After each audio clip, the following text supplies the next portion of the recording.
No. Staff rules are not just for support.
that awesome? Well done, well done. Good morning and welcome to Eliot Unitarian Chapel. Those of you gathered in this sanctuary, those of you who are joining us online, my name is Reverend Krista, and along with the Reverend Dr. Doug Watkins, it is our honor and privilege to serve as your ministers. My pronouns are she, her.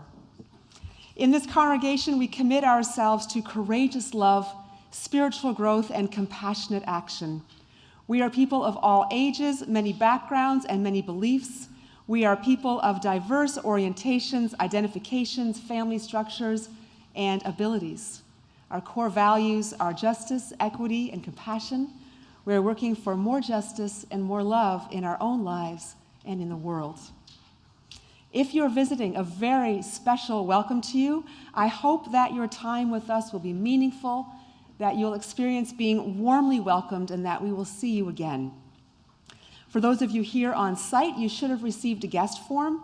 You're welcome to complete it and put it in the basket during the offertory so that we can help you connect to what brought you here. Then you're welcome to join us for coffee hour after service in Adams Hall. Grab a green mug so we know that you're visiting, and we'll be sure to welcome you. If you're visiting online, or is it blue? It's blue. It's a blue mug. All right. Just testing. Just want to make sure if you knew the difference or not. If you're visiting online, we'd love to welcome you as well. You can let us know you're here by emailing welcome@eliotchapel.org, and then we can also personally welcome you to Eliot. And we do have a virtual coffee hour. If you sign up for our newsletter, you'll get a link to the Zoom coffee hour every Sunday morning. And now, Reverend Doug will offer our chalice lighting and opening words. In our tradition, we begin by lighting a chalice, and that chalice represents many things. Let us remember that we are doing the work of the congregation.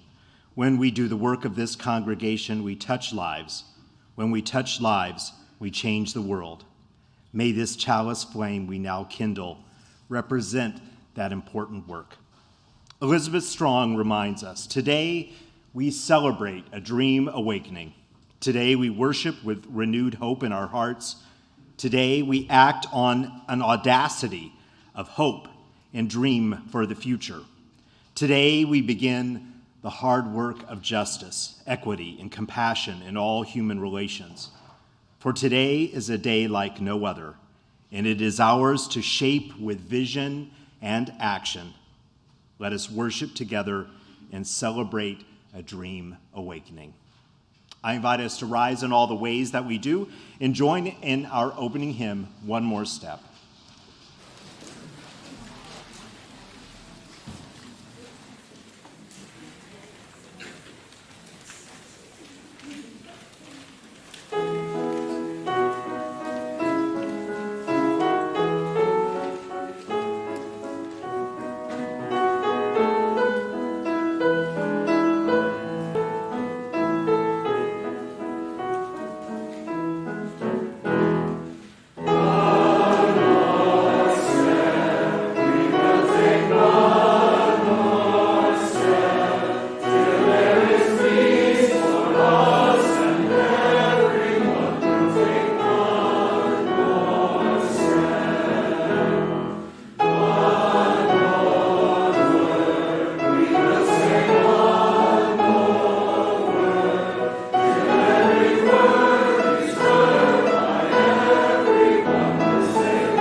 We are a congregation where we covenant how we will be together. Every Sunday, we take part in reading our covenant to remind us of the promises we make to each other. I invite you to join me in reading our covenant, printed in the order of service. As a free congregation, we promise to one another our mutual trust and support. To create beloved community, we promise to be kinder to each other than we have to be. To listen fully to each other with an open mind and heart, to speak responsibly and respectfully, to find ways to improve our church for all members and friends.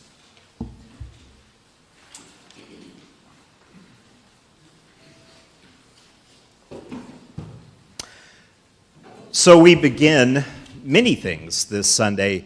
And one of the things that we begin is a new theme, which fits in nicely with the importance of generosity and explores the complexity of the relationship between generosity and all that we are as human beings. And this month, our theme is vulnerability. And we begin with an ancient story. A water bearer in India had 2 large pots, each hung on the end of a pole, which she carried across her neck. One of the pots was perfectly made and never leaked.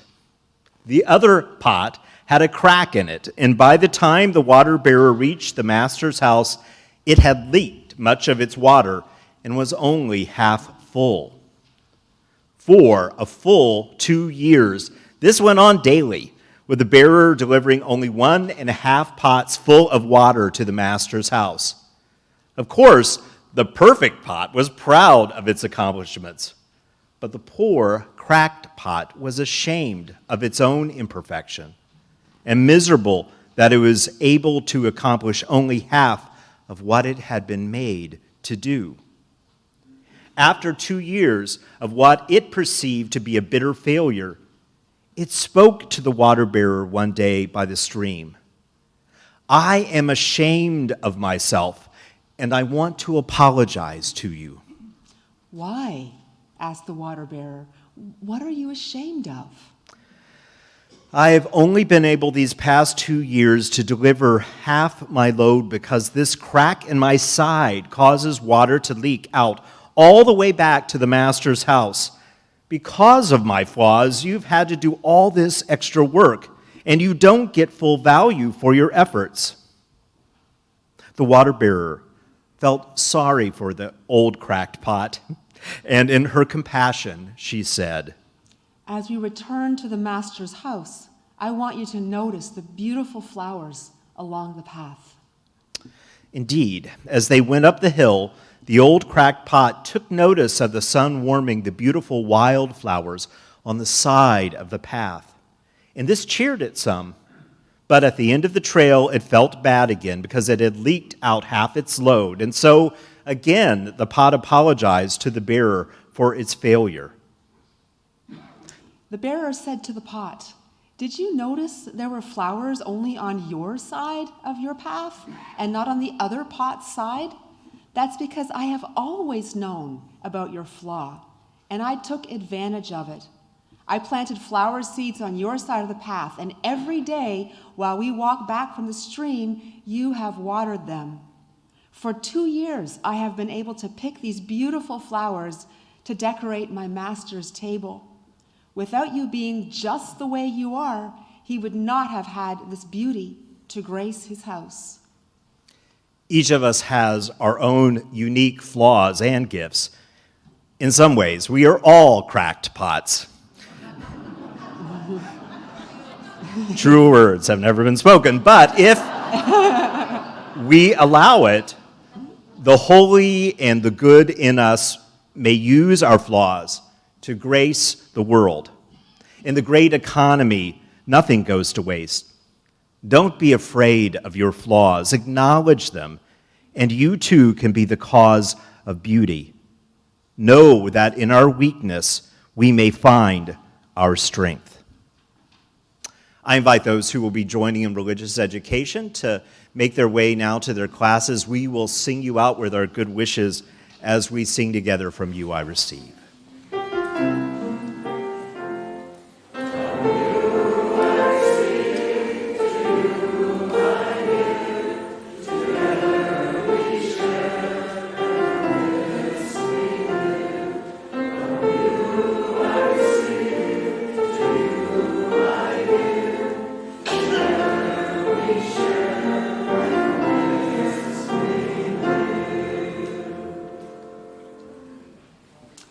I invite you to join with me in the spirit of prayer and meditation as you are willing and able. Our prayer this morning is a litany of gratitude by Mel Harkrader Pine. Spirit of life, God of grace and mercy, source of all things that changes us as we cannot change ourselves. We gather this morning in gratitude for this time and place. We have come together from our many paths and have joined together, looking at this sacred time from so many different perspectives. Some came here looking for solace. Some came here and gave it to them. Some came here seeking music. Some came here and gave it joyfully. Some came here seeking laughter. Some came here and created it. Some came here seeking learning and growth. Some came here and provided it. Some came here looking for a sense of security, a safe haven. Some came here and provided it. Some came here seeking an escape from hectic lives, and some came here and enabled them to have it. Some came here seeking the joy of community. Some came here and created that. Some came here wanting to serve, and some came here and made it possible for them. We thank them all. Let us enter into a time of silence for the prayers and meditations of our hearts.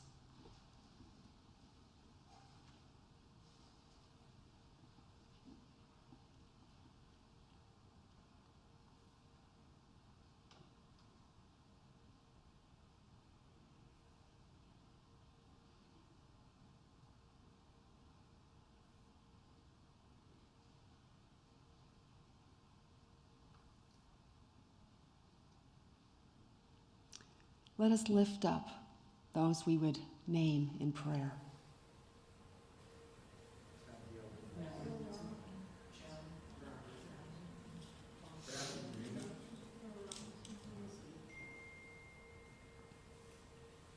And let us have a moment of silence for Ron Robinson, who passed away on February 23rd.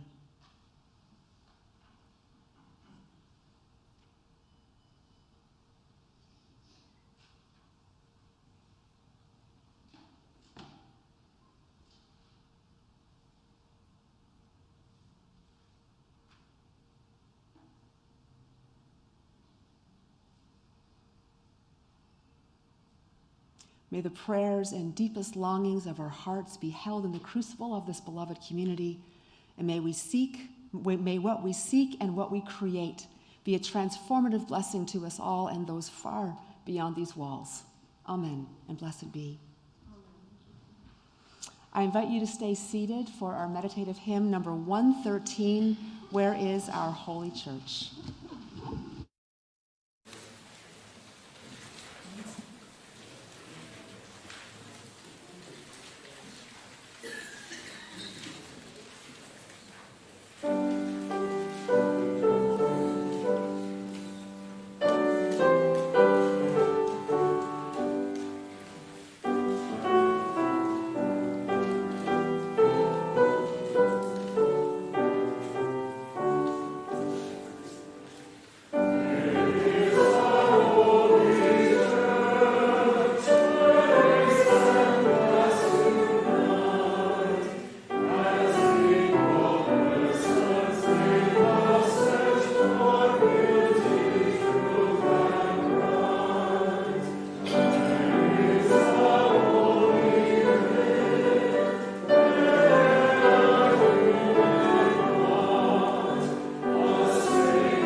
As we move into our time of offering, we begin by honoring another important start for today.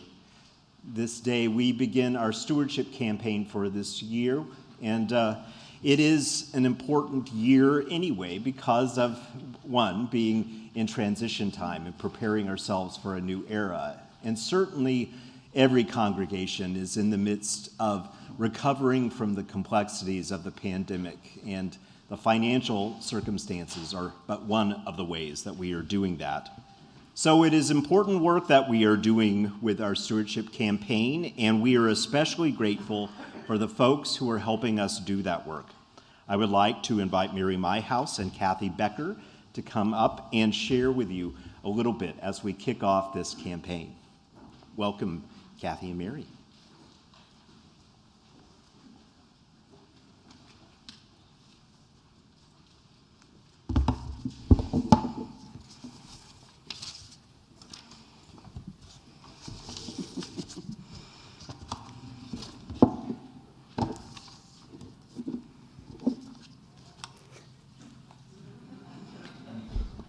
You are listening to KWPR, Kirkwood Public Radio. Welcome to This is Eliot, the program that introduces you to members and events here at Eliot Chapel. I'm Kathy Becker, your host this Sunday, and today's guest is Mary Myhouse, beloved congregant and leader of this year's Stewardship Committee. Welcome, Mary. It's nice to have you with us here today. Thank you, Kathy. It's a pleasure to be here. Mary, Bob and I were pleasantly surprised to see that you were a member here at Eliot when we began attending in about 2012. Could you tell me more about your journey toward belonging at Eliot? Well, sure. It's been a long 29 journey for Bob and I. I remember when I first started attending Eliot, we were church shopping, and I felt like sitting in the bleachers, observing, taking the essence of what this church was, and determining if it was a good fit for us. It sounds like you were seeking something very special. Of course, yes. Eliot members are seekers, Kathy. We look for many things. We're looking for knowledge, a liberal faith community.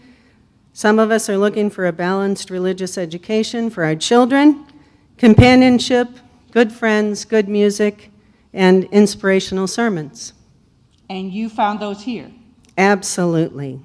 And after a while, we knew it was a good fit for us because we were ready to get involved. I see that you're now very engaged in the community. How does that engagement shape you and other members like you? Well, engaging in a church community, and Eliot is one of the best, leads you to finding others who have common interests, recognizing shared beliefs and attitudes and values, feeling included, gaining friendships, and eventually developing affection and concern for all those people you're meeting and interacting with in the congregation. It sounds like your membership here is very important to you. As a leader of the 2023-24 Stewardship Campaign, what is it that you would like to communicate to Eliot members and friends? First and foremost, if I hadn't gotten involved, I wouldn't feel this connected. As a leader of the Stewardship Campaign, I'd like people to reflect on what belonging to Eliot means to them at this moment in time. We're all in different places. Think about where you are on your path to belonging. Engage by offering time, talent, and treasure to this beautiful concept of church. Attend a giving gathering. If you signed up or not, you're probably going to get an invitation anyway. So RSVP, if you can make it. And the emphasis will be on gathering. We're gathering together to be together again in companionship. There'll be very little talk about pledging at those events. Your pledge card will be there to sign and leave before you exit the event, but it's not going to be a sit down, let's talk about money. Also, attend the UU Palooza on April 16th, which will be a church picnic at Kirkwood Park. It'll be right after the Sunday service that day. And besides that, we want you to consider taking on something new to be involved in here at our church community. So, Mary, how will the congregation be kept informed about how well the campaign is progressing? Well, we'll be sending some update emails to all of you. This poster will be in Adams Hall, and it'll be our visual barometer to see, as folks complete their pledge, if they'd color in a leaf on the poster and sign it with their name or initials in the white space.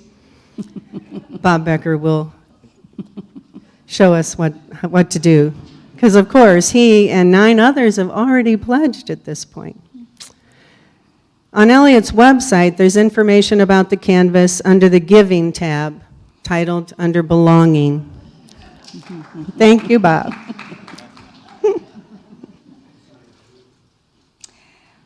One final question. The logo of the 3 chalice trees on the campaign material is just beautiful.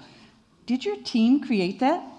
We did not, but actually, that image was designed by one of Eliot's resident artists, Ahmed Eldorat, who graciously created it for this year's canvas. Stand up, Ahmed.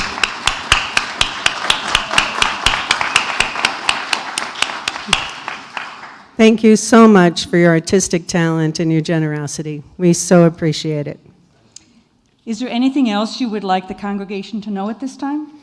Well, Kathy, it's imperative to understand that 90% of Eliot's income is generated through pledges, from our pledge income. Pledging helps the Board of Trustees know how much money we have to cover expenses.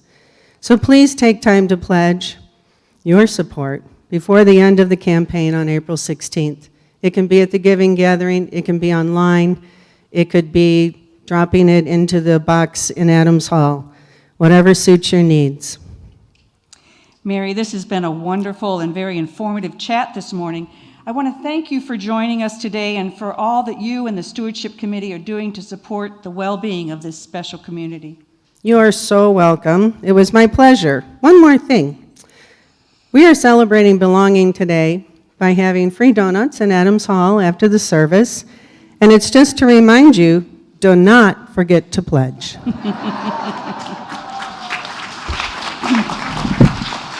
We now return to our regularly scheduled program.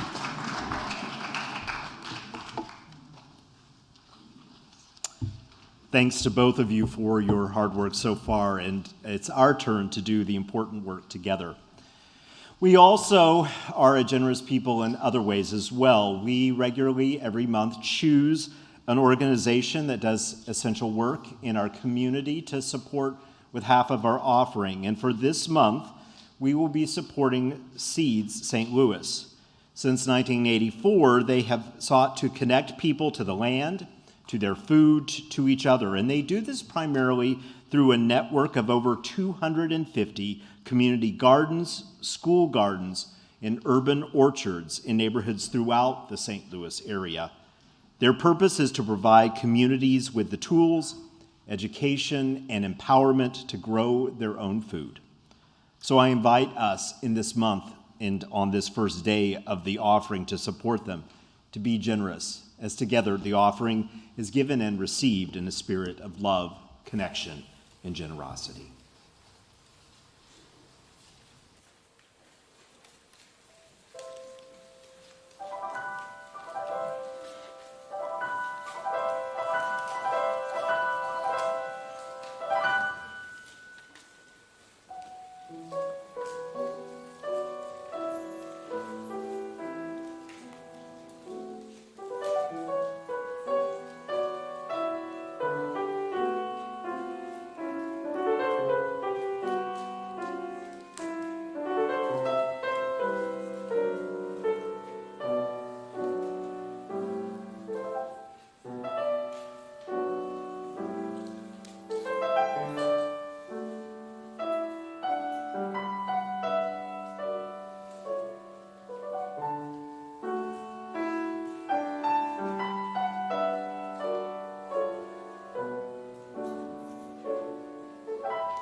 Beautiful. If you want to know more about the music today, by the way, we remind you that you can find a little write-up about today's music and also the words to the choir anthem, so you can find out more about Villalobos if you want. That is available either, it's posted in the vestibule, it's posted on our bulletin boards in the music section, and you can also access it online and read along as you're seated there on your smartphone. If you want to know more about that, you can ask me or Adam about it. As our ushers, greeters, come forward with our offering, may we together dedicate this offering to its good work by speaking together the dedication of gifts printed in the order of service. As together we say, to the work of the church, which is weaving a tapestry of love and action, we dedicate our lives, and these are offerings. Thanks to all of you for your generosity.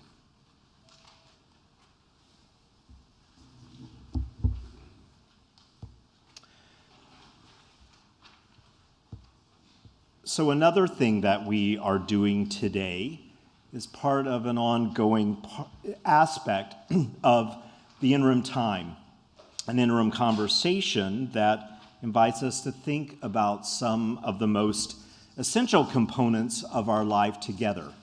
And there are many ways that we do that work. I turned your attention there, you should have had a multicolored, beautiful multicolored insert that includes several things that are some past work to put into words some of what's essential about Eliot's vision for itself. We have the end statements, which are the big vision of who we are and what we seek to do in the world. That's on one side. And we have our mission and our vision and our values on the other. Well, that is one of the many important ways. And today, we will also, right after the service, be part of a conversation that invites us to think about that larger vision, that essential mission. Scientist and writer Margaret Wheatley states this: there is no power equal to a community discovering what it really cares about. It is always like this, she continues. Real change begins with the simple action of people engaging in conversation about what they really care about. So as I've stated in a previous sermon, when we invite you today after the service to be in conversation, we're asking you to explore something that is very integral, very essential, not only to our community, but in many ways to our own individual sense of connection. As I've stated, the vocation, one's calling, that connects a person to their sources of meaning and their sense of purpose. As vocation is to the individual, there is a powerful parallel in the community as it connects with its purpose and its source of meaning. That is its mission. And both of them really, at their core, are actually an awareness, a connection to that which already helps us know when we are on the path that brings us fulfillment and likely connects us with good outside of our lives and influences the larger life for the better. We can strengthen this awareness. We can fine-tune it. We hopefully will adjust aspects of it as we and the world around us change. But its essence has been with us a long time. Both our inner sense of purpose and meaning, our vocation or calling, but also perhaps as long as Eliot has been in existence, there has been a thread of a sense of who you are that predates you. It continues to evolve, but it flows in the midst of community, passed on in the stories that we tell, in the ways that we act together, in all of its complexity. It is a part of perhaps the DNA of individuals, and certainly is often understood to be part of the foundation, the DNA of a congregation. And so we seek to connect ourselves with the power of a conversation where we share more about what we understand to be the greater purpose of that which gathers us in this place week after week.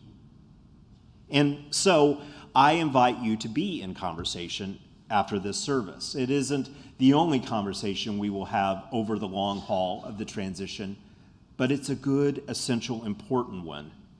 It's based on an idea that a couple of folks that work with congregations all over the country and have for decades have utilized, and we've adapted it for our own purposes. Gil Rindle and Alice Mann went out to congregations and engaged them in what they called holy conversations. And in some ways, we understand this conversation as holy too.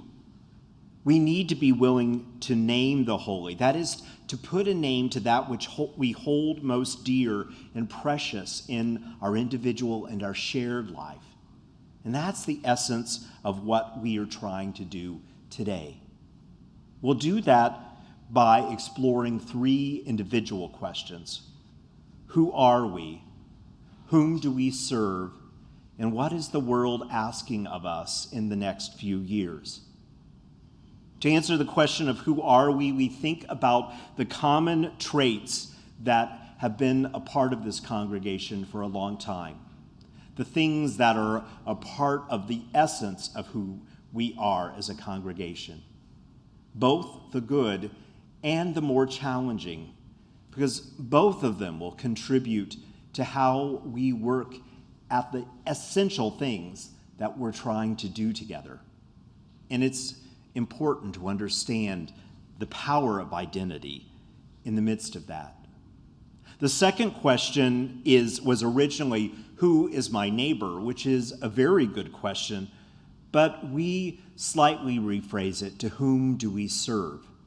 Which invites us to think about our connections with the community, both in terms of who we want to attract to be a part of this community of Eliot. What sort of folks do we intentionally reach out to, if anyone? And what do we do to help them know that they are welcome and help them be a part of this community? But also, what other sorts of partnerships do we foster or should we foster in the future to serve our values? And then finally, we will explore what it means to look at the world as it is right now, all of it, its giftedness and its challenge, and try to understand what we might be called to do, perhaps more of what we're already doing, but likely at least to fine-tune some of what we do as our ministry so that it may better work towards healing the world.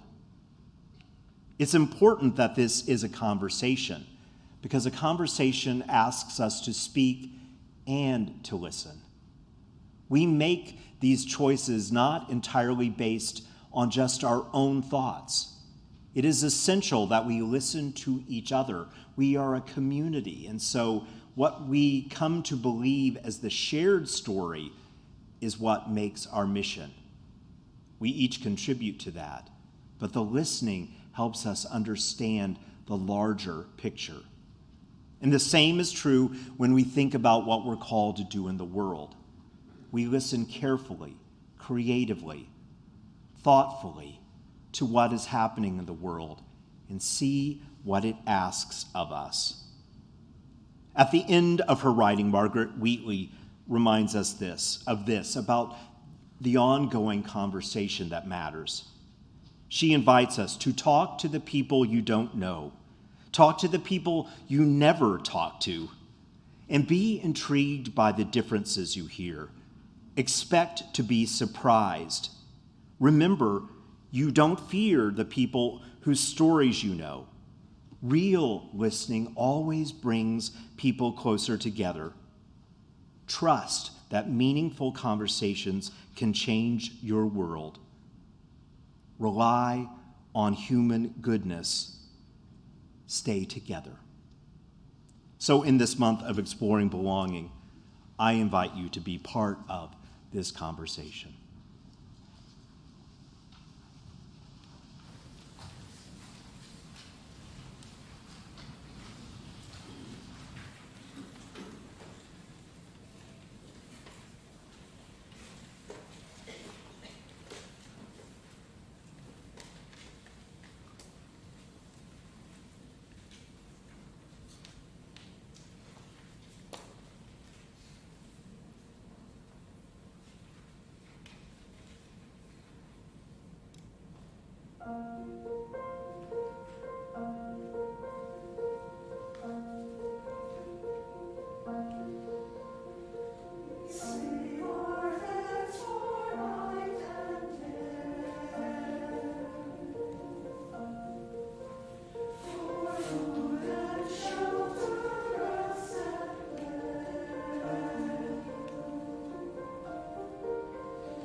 Thank you. So beautiful and so appropriate for this Sunday. When I arrived in St. Louis in 2005 to serve Emerson UU Chapel, it wasn't long before I received my invitation to join BUMS, a highly unfortunate acronym that stands for the Bi-State Unitarian Universalist Ministers Society. We are the BUMS. And it sounded like a very upstanding group of people, even for the acronym. So I went to my first meeting, here at Eliot actually, in room 6 in the basement, which I believe was a youth room at the time. And BUMS had a scribe, which is really a pompous word for secretary. And the scribe listened carefully to everything said, making lots of notes, ostensibly to prepare and read the minutes at the next monthly meeting. And at my first meeting with the minutes, when the minutes were read, everyone howled with laughter. And I didn't understand why until my next meeting, when I heard the minutes of the meeting I had attended, and it became clear that the job of the scribe was to take little bits and pieces of what actually happened and create a mostly fictitious version that was stoked with dry humor. It was often scathing and fancied itself to be kind of like Monty Python, but really fell short. And I thought to myself, using the metaphor of our wisdom story, what the hell kind of crackpot group is this? How am I going to fit in here? And I had no bloody idea. But I kept going back because these were my colleagues and we were expected to be in covenant with each other, and everyone seemed to like each other, and why not just give it some time? Anytime you join a group, you're joining a history that lives and breathes in different ways. Sometimes we're told the stories. Sometimes we just have to figure them out ourselves. Sometimes the group we are courageous enough to join, and it always takes courage to join a new group, sometimes that group knows its story, generously shares its story, and welcomes new people into the story. When I started appearing in the fictional minutes of bums, saying outlandish things and apparently drinking one or two too many gin and tonics, I knew I had a place in the story. And they did welcome me in, and I'm still part of Bums now, like almost 19 years later. So in this interim time, Reverend Doug and the board are guiding the members and friends of this congregation into a renewed relationship with the story of Eliot Chapel. If you're new or visiting and feel like you've landed in the middle of a story that's happening, you are right. We are in a special period in this story because in our UU tradition, when a settled minister leaves, an interim minister comes and helps the congregation get ready for the next minister. And one of the reasons for this is that so that the new minister isn't saddled with the unfinished work of the previous ministry.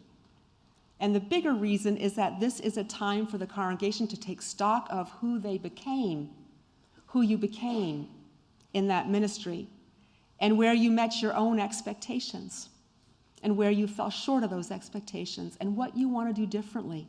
All of this in the hope of living more faithfully and truthfully as a people to your mission, which at Eliot can basically be summed up in 3 words: to love courageously. Everything else in your mission stems from that core idea, to love courageously. And if you're visiting or if you're new, you are witnessing some of that work this morning. This congregation spent last fall retelling older stories, and now we're moving toward the present and possible future chapter, focusing on the questions that Doug explained so well. What our central purpose is, who we are here to serve, and how the world is calling us. Now, you may think that because you're new, you don't have a place in this process, but you do. Don't wait for the scribe to write you into the minutes, okay, before you'll believe that you belong. You already belong if you want to. You bring a fresh perspective that is absolutely necessary for this to be a transformative process for everyone. And I hope that you will experience Eliot Chapel as a congregation that knows its story, generously shares its story, and welcomes you into the story. Do you hear me, beloved members and friends of Eliot Chapel, what your charge is? It is your calling to know your story, share your story, and generously welcome others into the story.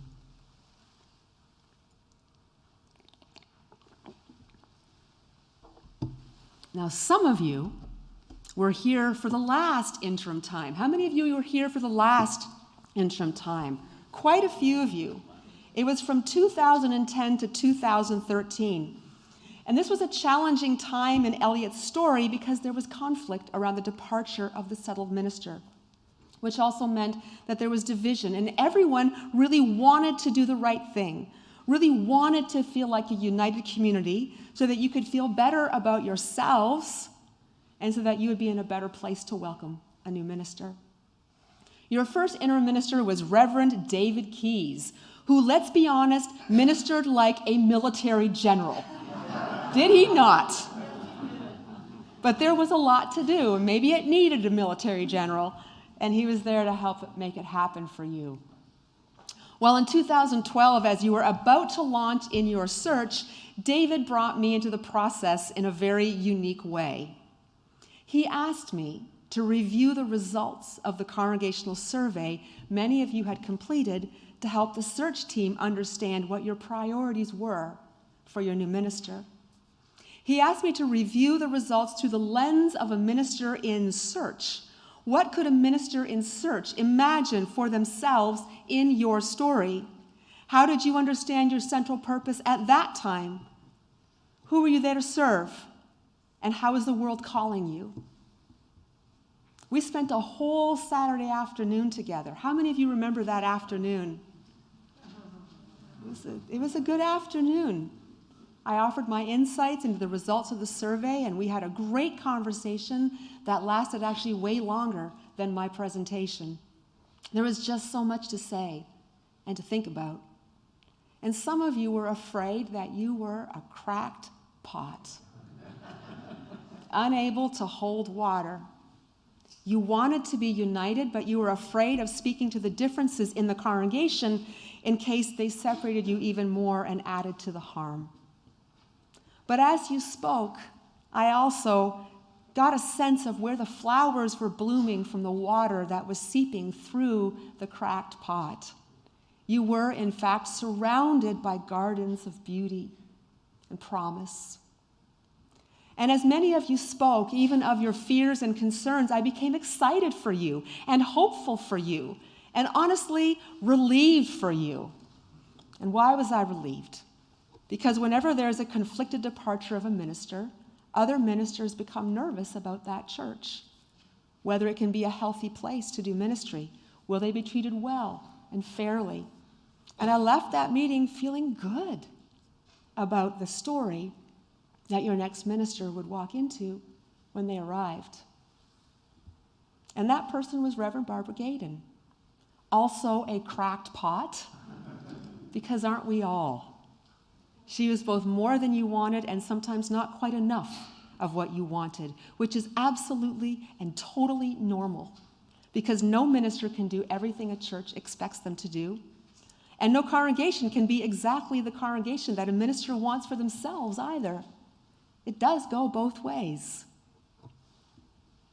And what I find significant, and this may surprise you, is that there are similar fears from when your last settled minister departed, even though Reverend Gaydon's departure is not defined by conflict.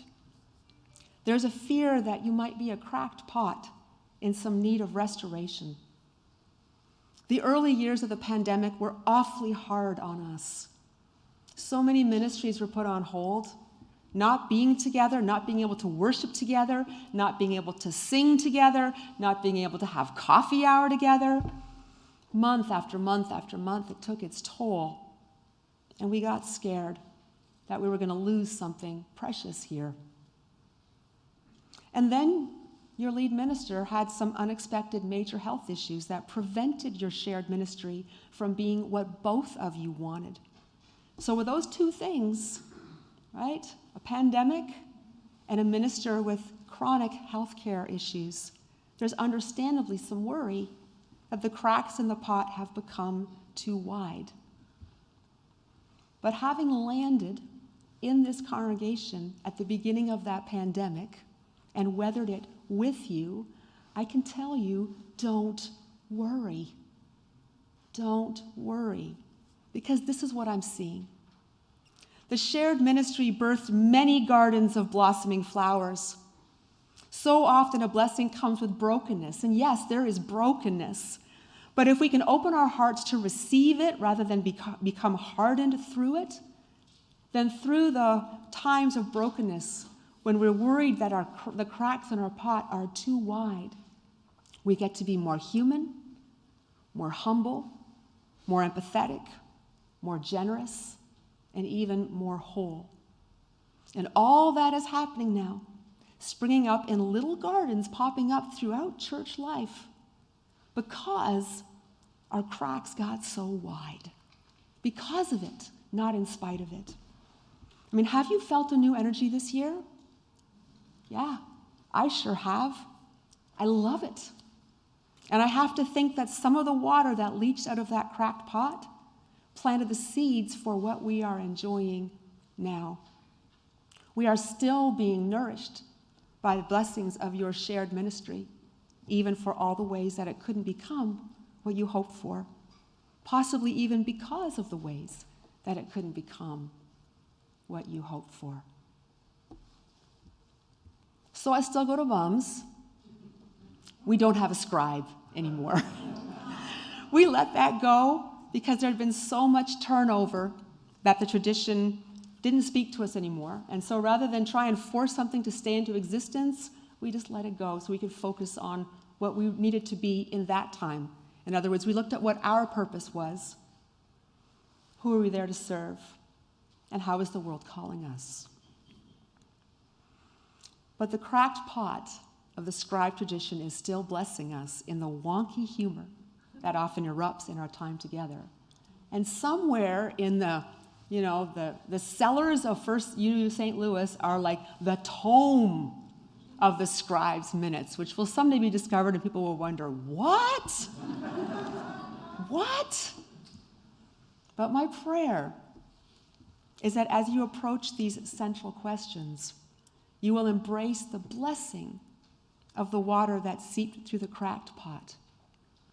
Gather up all that you are, be honest about it, embrace it, be kinder than you have to be about it, and look forward in thanks. Amen and blessed be. I invite you to rise for our closing hymn, number 318, We Would Be One.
It is our work, shared with each other in covenant, that creates and sustains this beloved community. We extinguish this chalice, but its light lives on in the directions we have chosen today. The light of this faith lives on in us together, in our hearts, minds, bodies, and spirits. Amen and blessed be. Please be seated for the postlude.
Thanks everyone for being here. Say hello to someone you don't know. Go have a donut, and then join us at 11:15 here for a beloved, important conversation.